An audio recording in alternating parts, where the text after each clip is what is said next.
Good morning. It's going to be another senior moment with, I guess Eric wants to interview me and ask me some questions about the past or questions that have been sent in from viewers who wanted to know about a certain time or place or thing or action or something I did. So I'll answer them truthfully as much as I can.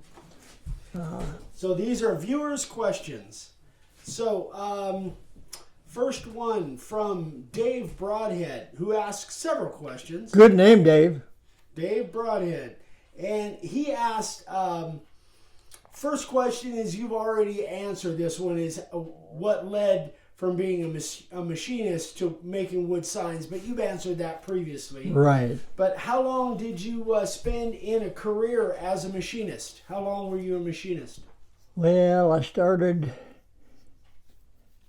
working in the machine shop and learning the trade as a machinist when I went to work for U.S. Gypsum Company out in Midland. And I was 18 at the time, so that's about 1952, up until I retired in 1970. So from 52 to 70, I learned the machinist trade. I took a course, a couple of online courses. International Correspondence School had a course in tool engineering technology. I took that, learned everything I could.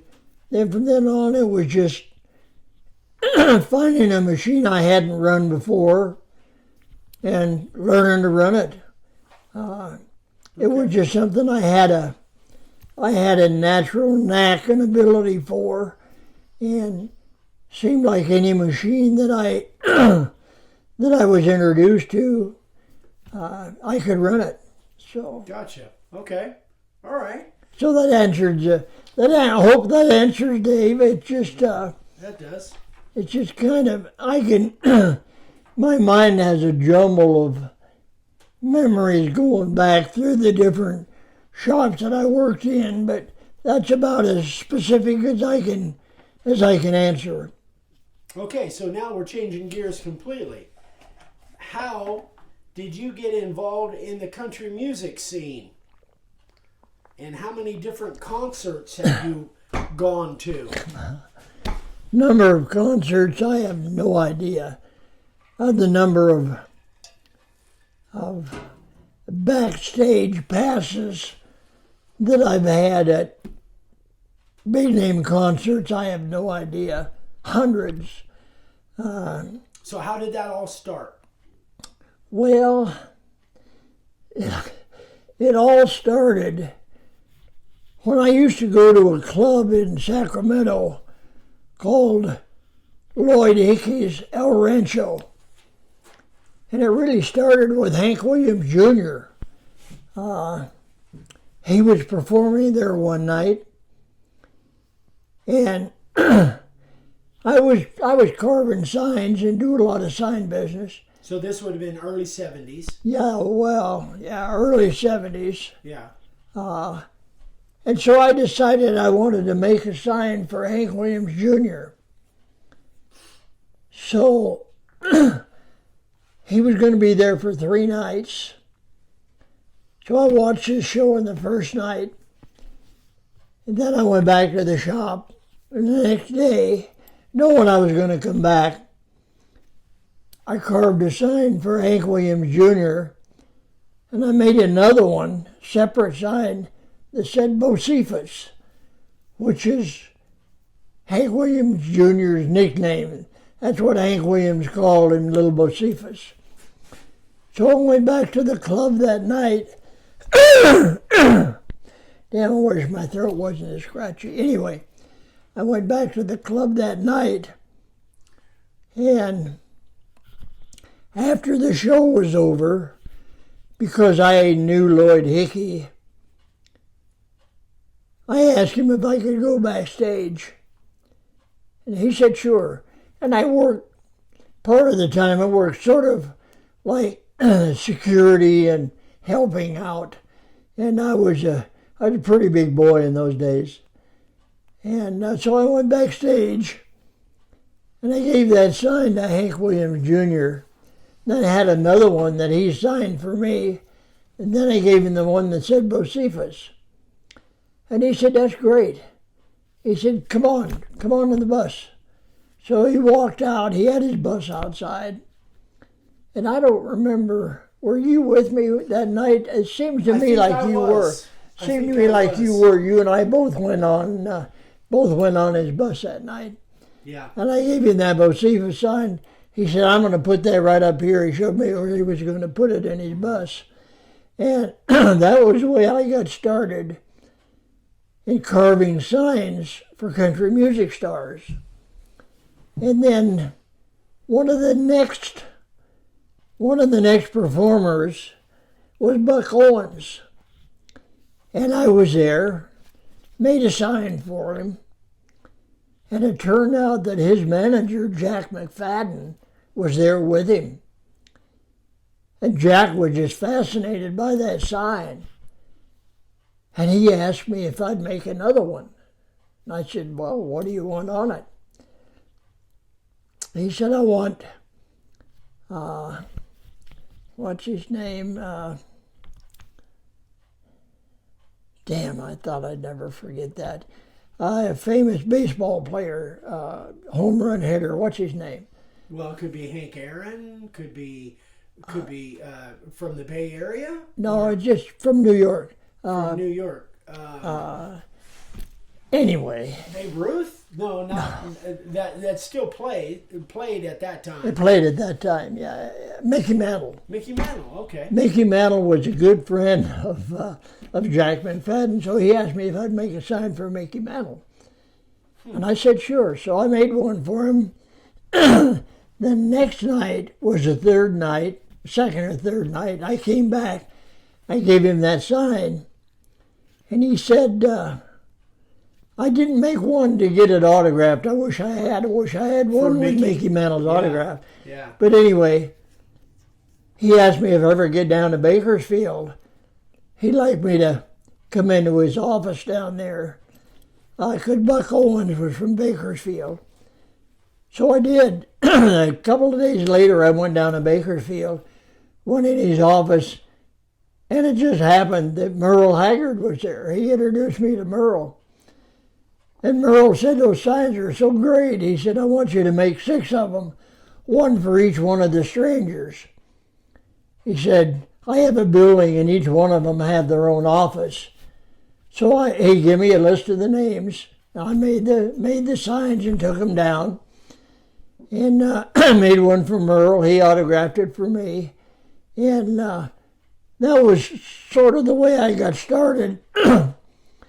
From then on, Jack McFadden would get in touch with me anytime there was going to be a star anywhere around. Wanted to know if I wanted to go to the concert. Would always give me a backstage pass. And then, surprisingly, Jack McFadden bought a radio station that was in Manteca. They had his offices in Manteca. It was KQQK. And he talked me into sort of going to work for him in my spare time.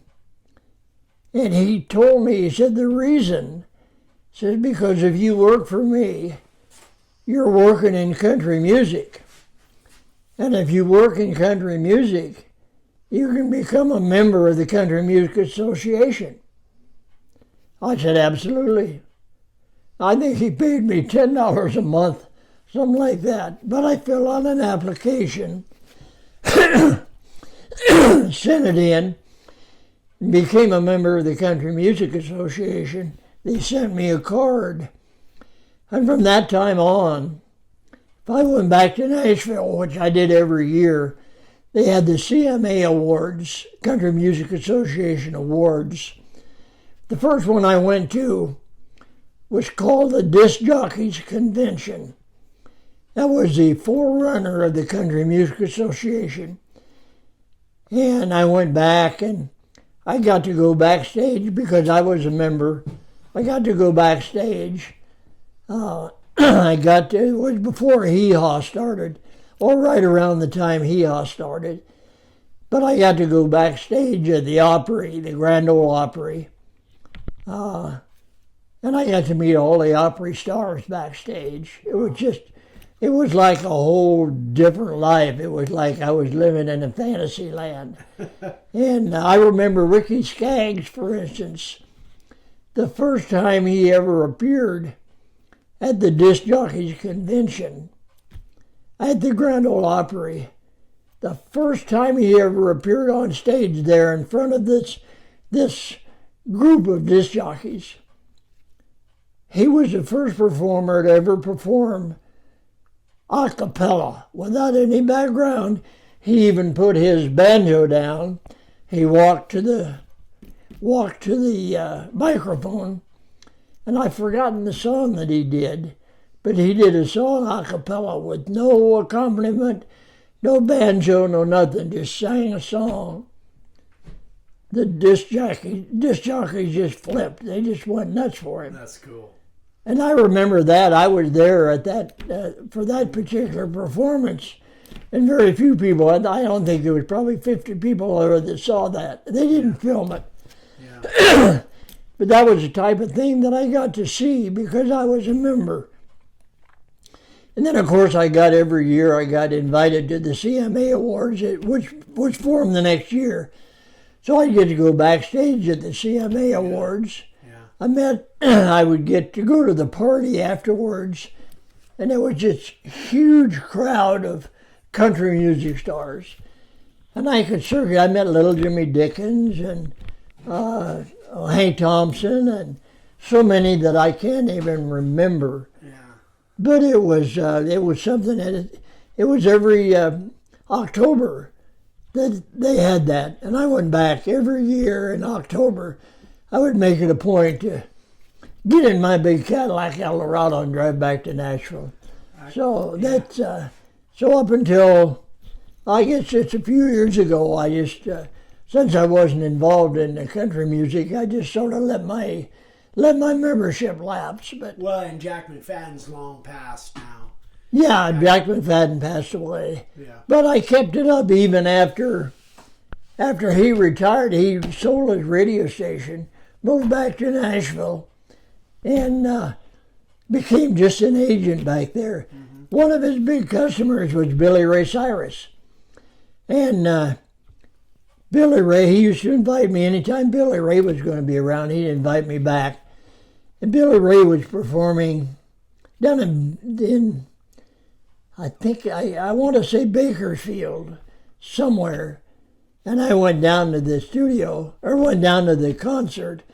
And before the concert started, Jack and I made signs for Billy Ray. I've got them on my website, I think.